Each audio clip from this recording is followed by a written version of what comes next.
돌직구 총선 알림 두 번째. 손학규 대표의 바른미래당이 유승민 의원의 사진을 떼었습니다. 그 빈자리에 안철수 전 대표의 사진이 걸렸습니다. 함께 보시죠. 자, 바로 이거예요. 손학규 당대표가 이제 기자들과 만나서 메시지를 내고 인사말을 나누는데 그 뒤편에 원래 저 자리에 유승민 의원의 사진이 걸려 있었걸랑요?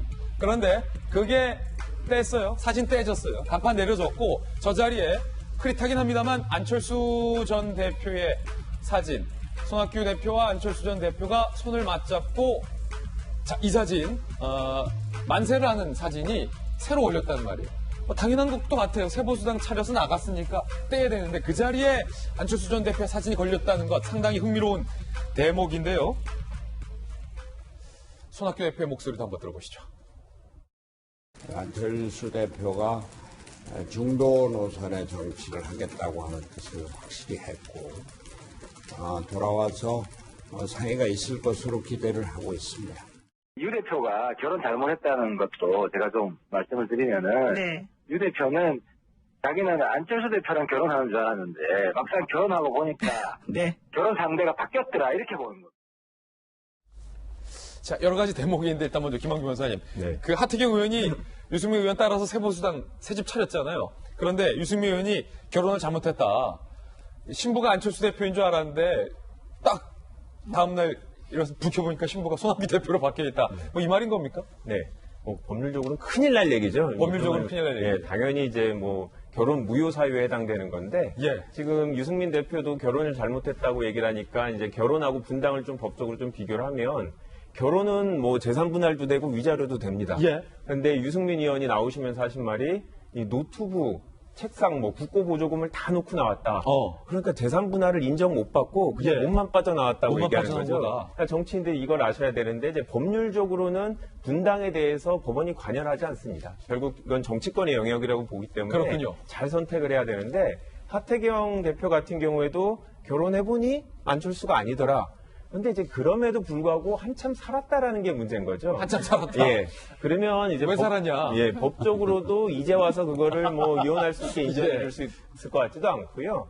재산 분할 또는 위자료도 인정해 주지 않을 거기 때문에 법률적으로는 좀 말이 안 되는 것 같아요. 그거를 법률적으로 사실혼이라고 하나요, 그러면? 그렇죠. 예. 그런 상태로 한참 이제 살았기 때문에.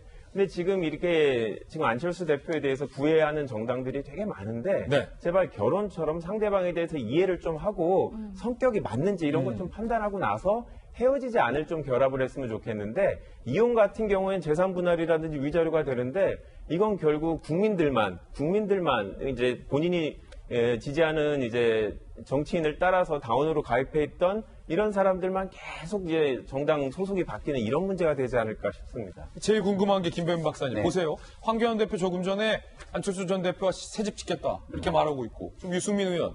사실은 나는 안철수 대표랑 결혼했던 거다. 새보수당으로 와라. 라고 얘기하고 있고. 그리고 손학규 대표는 무슨 소리냐. 우리 당 대표다. 라고 사진 걸었어요. 어느 쪽으로 가는 거예요, 안철수 전 대표? 안철수 전 대표의 선택지가 남은 건데요. 예. 일단은 한국당과의 통합을 유념해 준다면은 앞서 얘기했던 새정치민주연합의 그런 아픈 추억이 있을 겁니다.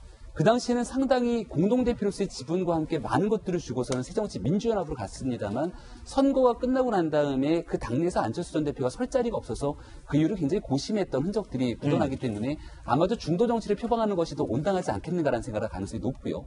그렇다면 남은 선택지가 바른미래당과 새보수당 둘이 될 텐데요. 네. 새보수당과는 이미 한번 같이 유승민 대표와 만나갖고서는 한 집 살림을 산 적도 있지 않습니까? 우리가 과거 연애하던 때 생각을 해보면 연애에서 만났다가 헤어지고 난 다음에 옛날 생각이 나서 다시 한번 만나면 그 연애가 잘 되기는 쉽지가 않거든요. 예. 그 연애가 특히나 저번 지났던 상대가 굉장히 안 좋았던 기억들이 많았을 때는 다시 그 아픈 기억을 딛고 새로운 좋은 방식으로 나아가기 쉽지가 않은 상황입니다. 예.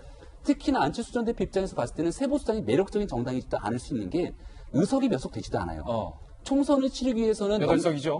8석입니다. 넉넉한 교섭단체를 구성하고 있는 정당과 손을 잡으면서 중도 정치를 표방할 수 있는 힘을 가지고 있을 때만이 윗번도의 순번도 받을 수 있을 뿐더러 나름대로의 그 보조금이라든지 이런 재정적인 부분에서 힘을 얻을 수 있거든요. 그런 측면에서는 아마도 손학규 대표가 많은 부분들을 열어놓고 안철수 전 대표에게 다 힘을 실어줄게 라고 하는 공간이 열린다면 그쪽을 선택할 가능성이 크지 않을까 싶은데요. 그렇게 선거를 치른다 한들 안철수 전 대표가 이번 선거에서 유의미한 성과를 낼 수 있겠냐? 저는 이번 선거는 누가 뭐래도 문재인 정부의 중간평가적 성격이 짙기 때문에 각자 도생으로는 어려울 거라고 생각합니다. 그런 공간을 열어둔 뒤에 예. 나중에 통 크게 한국당 등과 보수 대연합 정도를 구성하게 되는 시나리오를 그리지 않을까 생각됩니다. 이건 이제 김병민의 예측, 네. 윤 선생의 예측, 다 개인의 예측에 대해 전해드리는 겁니다.